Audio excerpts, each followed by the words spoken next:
ግጥም ነው ዛሬ ይዤላችሁ የመጣሁት ስለ አውራ ዶሮ። ወጣቱ አባቴ ተወልዶ አንኮበር አዲስ አበባ መጣ ከተማ ሊኖር።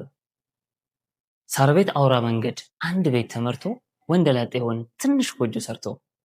ከዕለታት አንድ ቀን የዓመት በዓል ሰሞን አውራ ዶሮ ገዝቶ ሊያከብር በዓሉን ትልቅ አውራ ዶሮ ገዝቶ ከገበያ በረዥም ሲባጎ አሰረው ማደያ። ያ ቀዥቃዣ ዶሮ ፈቶ ገመዱን ነጭ ብሎ ሄደ በርግዶ በሩን። አባቴ ተናዶ ሊይዘው አባሮ ፍለጋ ጀመረ ያን ቀዥቃዣ ዶሮ። ከአንዱ ቤት አንዱ ቤት አውራ ዶሮ እያለ አባቴ በንዴት ፍለጋውን ቀጠለ።